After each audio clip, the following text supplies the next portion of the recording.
Bismillahir Rahmanir Rahim. Assalamu alaikum wa rahmatullahi wa barakatuhu.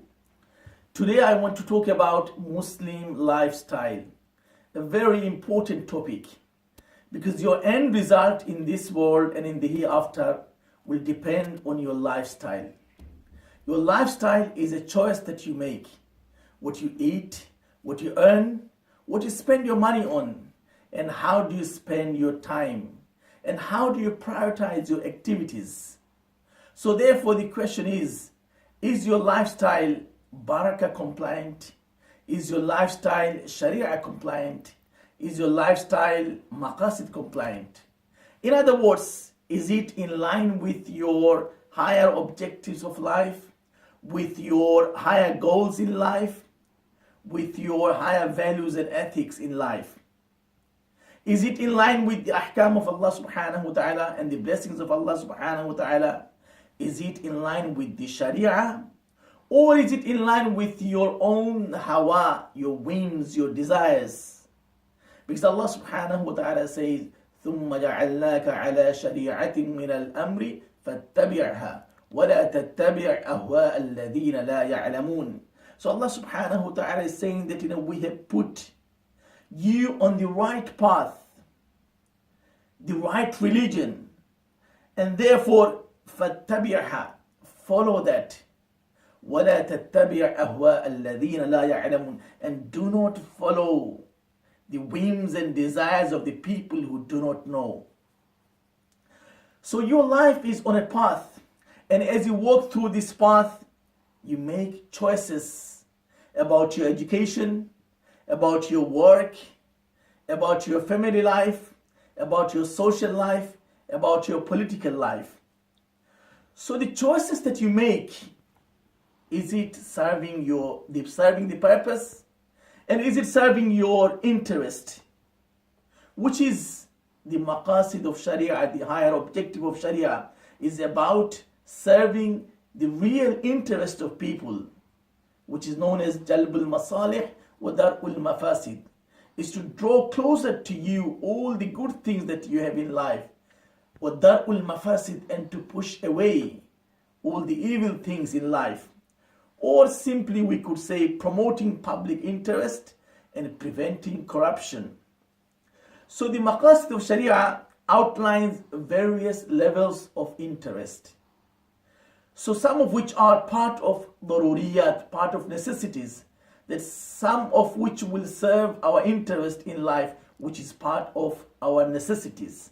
Some are part of our hajiyat, or our needs, and some are part of tahsiniyat, our luxuries.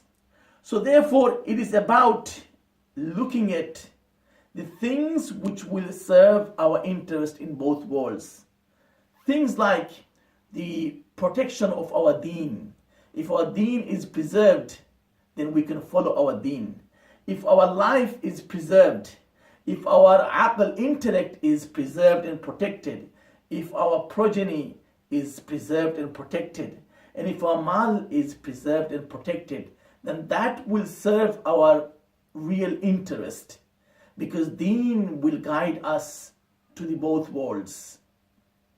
Does your lifestyle embrace that which serves your real interest or your best interest? So therefore, our lifestyle has to be in line with Barakah compliance, Sharia compliance, Maqasid compliance.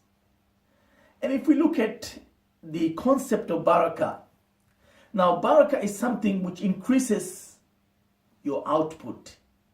Barakah is something which increases your inner richness and inner contentment. And this is why كان أحد الصالحين يدعو, one of the predecessors, pious predecessors, used to make dua to Allah subhanahu wa ta'ala by saying, Allahumma barik li fi rizqi, that, oh Allah, give me barakah in my rizq, in my provision. So he was asked that, Lam asma'uka taqul Allahumma rizqni, that we never hear you say that, oh Allah, give me rizq. So he replied by saying, Ar-rizqu madmunun min Allah, that the rizq, your provision, is granted. ولكن أسأل الله, but I ask Allah subhanahu wa ta'ala al-baraka fil rizq, to give me barakah in my provision. فَالْبَرَكَةُ جُنْدٌ خَفِيٌّ مِّن جُنُودِ اللَّهِ, because the barakah is a hidden element, and it is one of those things that Allah gives to people. يُرْسِلُهَا لِمَنْ يَشَاءُ, Allah gives whoever He wishes. And therefore, if you have barakah in your water, fil ma aktharatu, it increases the water. If you have barakah fil walad aslahatu, if you have barakah in your children, it makes them become pious. If you have barakah fil jism qawwatu, if you have barakah in your body, it strengthens you. If you have barakah fil qalb as'adatu, if you have barakah in your heart, it gives more happiness. And if you have barakah fil mal zadatu, if you have blessings in your wealth, it increases. So we ask Allah subhanahu wa ta'ala to give barakah in our life, in our health, in our wealth, so that it increases and brings happiness, contentment in life. There are certain things, they don't go together. They don't go hand in hand with barakah. So if we want barakah in your life, and if we embrace those other things in our life, then barakah leaves our life. So for example, barakah and riyah, they don't go together. Blessings of Allah and riyah is showing off. They don't go together. Barakah and tabdhir, they don't go together. So the blessings of Allah and tabdhir is waste. They don't go together. Barakah and israf, they don't go together. So if israf comes into the room, barakah leaves the room. If israf comes into your life, barakah leaves your life. And israf is extravagance, spending unnecessarily.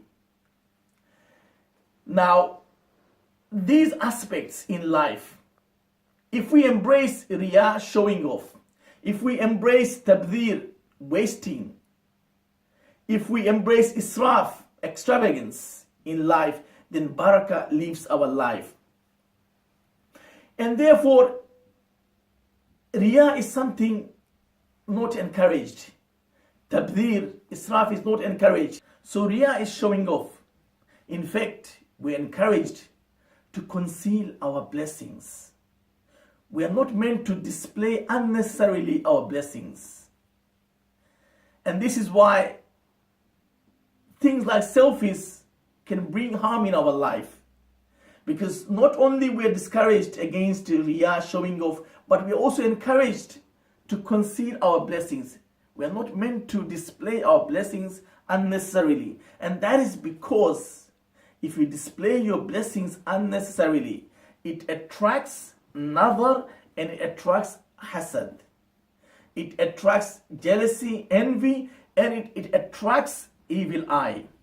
So therefore, if you display your wealth, your health, your beauty unnecessarily, beyond the limit, then it will attract in your life hasad, jealousy and envy from other people, and it will attract another evil eye from other people. There are other things which does not go in line with our lifestyle of barakah compliance, sharia compliance, maqasid compliance. So if your lifestyle is with kufr as opposed to shukr, is your lifestyle is with takabbur as opposed to tawadu', if your lifestyle is full of jahl as opposed to ilm, then we will be deprived from barakah and the blessings of Allah subhanahu wa ta'ala. So anybody's life is full of kufr, disbelief, instead of shukr, being grateful to Allah subhanahu wa ta'ala, full of takabbur, arrogancy, instead of tawadu', humility, full of jahl, ignorance, instead of ilm, will face challenges in life, will be deprived from the barakah of Allah subhanahu wa ta'ala. Let us hope and pray to Allah subhanahu wa ta'ala that we try our best to make our lifestyle in compliance with barakah, sharia and maqasid, so that we receive all the good things and blessings in this world and in the hereafter. Assalamu alaikum.